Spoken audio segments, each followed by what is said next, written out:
அனைவருக்கும் வணக்கம். இன்றைக்கி தேதி பார்த்திங்கன்னா 31 மார்ச் 2026 செவ்வாய்க்கிழமை. மார்ச்சுடைய கடைசி தேதி, அதாவது ஃபினான்ஷியல் இயரோட கடைசி தேதி. ஓகே, இன்றைக்கி தினமணியில் என்ன கொடுத்துருக்காங்கன்னு பார்க்கலாம். ஹெட்லைன்ஸ் வழக்கம் போல் அரசியல் செய்திகள் ஸ்கிப் பண்ணிக்கலாம். அதே மாதிரி தமிழ்நாட்டில் இப்போது கோட் ஆஃப் கண்டக்ட் அமலில் இருக்குது. ஸோ இந்த நியூஸும் வராது, முழுக்க முழுக்க அரசியல் செய்திகள் தான் இருக்கும். சரிங்களா? ஓகே.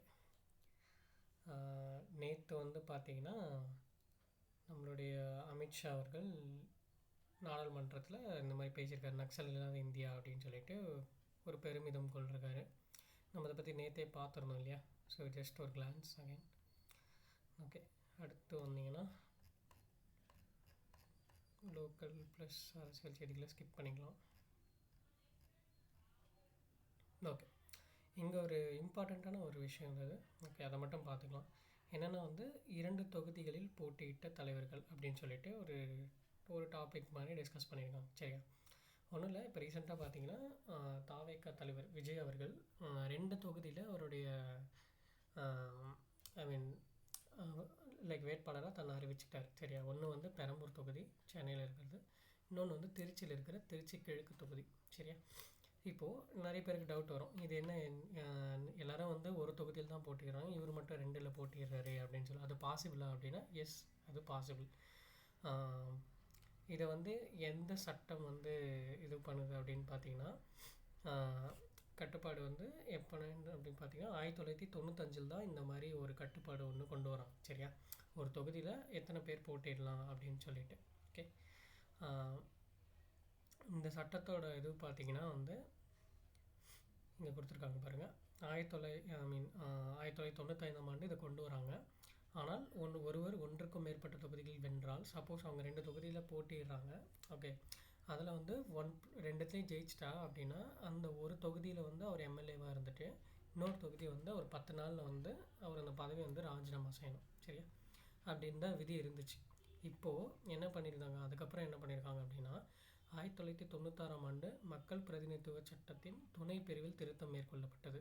ஓகே, அதாவது 1996 பீப்புள்ஸ் ஆக்ட், அதில் திருத்தம் மேற்கொள்ளப்பட்டு ஒரு வேட்பாளர் ஒரு தேர்தலில் 2 தொகுதிகளில் மட்டுமே போட்டியிட முடியும் அப்படின்னு சொல்லிட்டு. இதுக்கு முன்னாடி 1995 எவ்வளோ நாள் நீங்கள் போட்டிடலாம், எத்தனை தொகுதி வேணும்னு போட்டிடலாம். ஆனால் 1996 ஒரு திருத்தம் கொண்டு ஒரு வேட்பாளர் 2 தொகுதியில் மட்டும்தான் போட்டியிட முடியும் அப்படின்றத ஒரு திருத்தத்தை இங்கே கொண்டு வந்திருக்காங்க. சரியா? ஸோ இது பாசிபிள் தான். அந்த மாதிரி இதுக்கு முன்னாடி யாருன்னா அந்த மாதிரி போட்டிட்டு ஜெயிச்சிருக்காங்களான்னு கேட்டிங்கன்னா, தமிழகத்தினுடைய முன்னாள் முதல்வர் ஓகே ஜெயலலிதா அம்மையார் அவர்கள் போட்டிட்டு ஜெயிச்சிருக்காங்க. சரியா? 2 தொகுதியில். ஒன்று பார்த்திங்கன்னா 1991ஆம் ஆண்டு பேரவைத் தேர்தலில் காங்கேயம் அந்த தொகுதியும், அப்புறம் பர்கூர் அப்படின்ற தொகுதியிலையும் போட்டிட்டு ஜெயிச்சிருக்காங்க. நான் சொன்னல அந்த கண்டிஷன், ஒன்றுத்துக்கும் மேற்பட்டு அவங்க ஜெயிச்சிருந்தாங்கன்னா ஒரு தொகுதியில் தான் அவங்க எம்எல்ஏவாக இருந்துட்டு இன்னொரு தொகுதியை அவங்க ராஜினாமா பண்ணணும், எத்தனை ஜெயிச்சாங்களோ. ஸோ அப்போ இங்கே அவங்க அந்த டைமில் என்ன பண்ணியிருக்காங்க பார்த்தீங்கன்னா, பர்கூர் தொகுதியை வச்சுக்கிட்டாங்க. சரியா? அப்புறம் காங்கேயம் தொகுதியை அவங்க ராஜினாமா பண்ணிட்டாங்க. சரியா? அதான் இங்கே கொடுத்துருக்காங்க.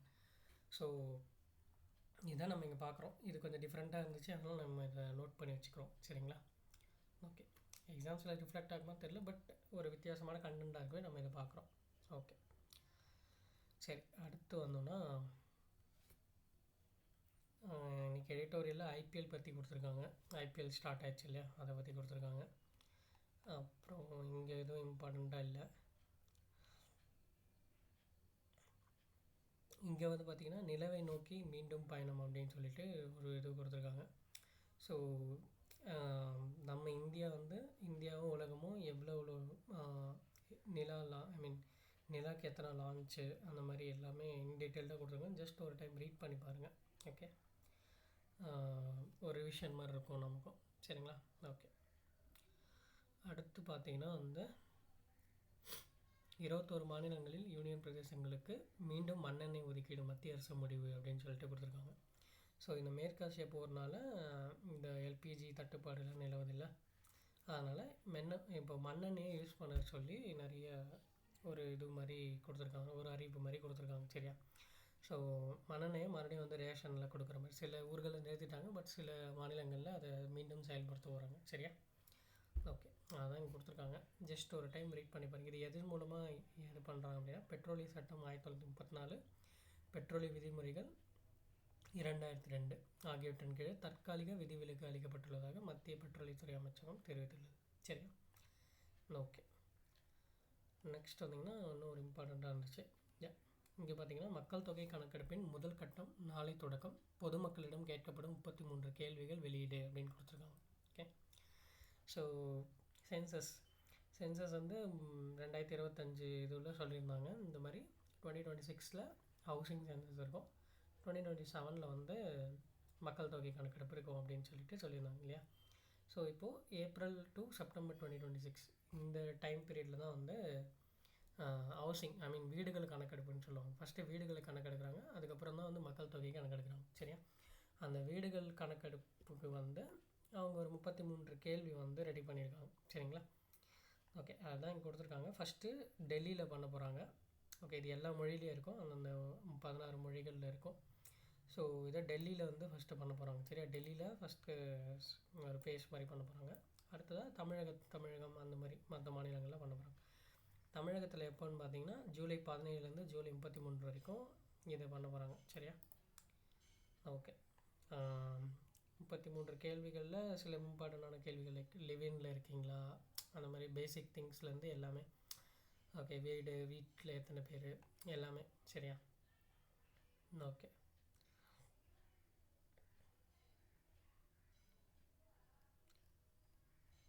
நெக்ஸ்ட்டு வந்தீங்கன்னா,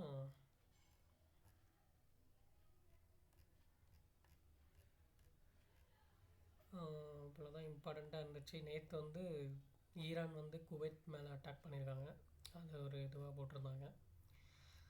ஓகே, அவ்வளோதான் இன்றைக்கி இந்த முக்கியமான செய்திகள். நம்ம நாளைக்கு சந்திக்கலாம். தேங்க்யூ.